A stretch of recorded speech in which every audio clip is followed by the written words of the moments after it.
Hey man, you wanna go see The Hangover Part 2? Yeah, is that the sequel to the one where, like, all those dudes go to this bachelor party in Las Vegas, and then, like, there's that one oddball guy who's just kind of the odd man out, and, you know, they wake up the next morning after the bachelor party, and they find out that this one of their friends is missing, and they gotta go find him, and they don't remember anything, and they like, find a baby and stuff. What happens this time? Just replace Las Vegas with Thailand and baby with monkey, and that's pretty much it.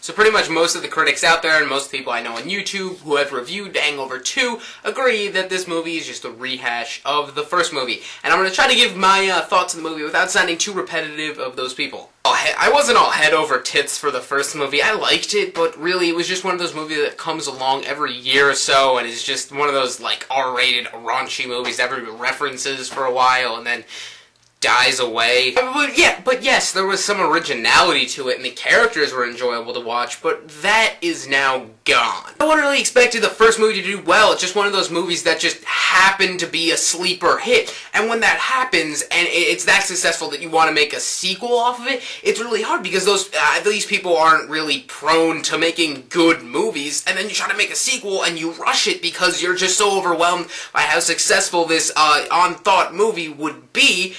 But you don't take time to make a worthy sequel, you just make this cash grab movie. You can obviously tell it's rushed because there are so many points where they slightly vary things that happened in the first one and then just throw them with a little more chaos than the first one had, but lacking any of the class or originality. I don't understand why they just didn't have these same characters in a different scenario. They didn't have to make it like the exact same type of situation that was in the first one. Just, you know, make it something new, because they work very well together. These actors, they have great comedic chemistry. I would have loved to just watch them all interact in something more original than this, because it was just boring. We knew what was going to happen. The first movie had an intriguing plot. You want to know what happened? This, not at all. They write these characters so poorly that the actors don't have much to work with at all. They're so one-note that they play off these little jokes, and it exemplifies them, and they just become overdone. And Zack Galifianakis, in the first movie, they teeter the line between him being that kind of annoying character, but he's still funny. Now he's just so annoying, and he's not funny, and Helms' character is obnoxious, and none of the characters are likable in this movie.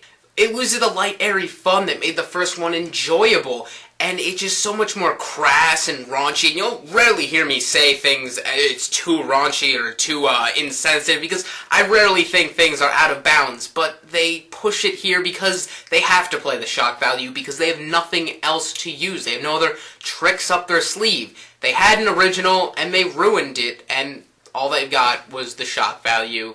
And it's obvious to tell. Yeah, there are points in this movie that are funny and reminiscent of why the first one was so widely loved, and just as soon as they come, they are gone. I know a lot of people aren't going to want to believe that this movie sucks, and they're not going to be happy that I dislike it so thoroughly, but I'm sorry, like, I gave this movie a chance, and it wasn't good. I can already tell that the audience is still going to love this movie because it's the same thing as the first one. You know, why not love it? Because it's, you know, if we love the first one, you know, this one's the same. You know, how can you not love it? And yes, the audience has every right to like this movie, but I wasn't even looking forward to this movie, and it still disappointed me. So I will give it a 4.5 out of 10, and that is as high as I will go. Go higher, Brandon. I will do no such thing.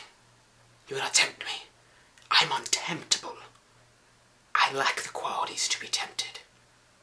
You sick bastard.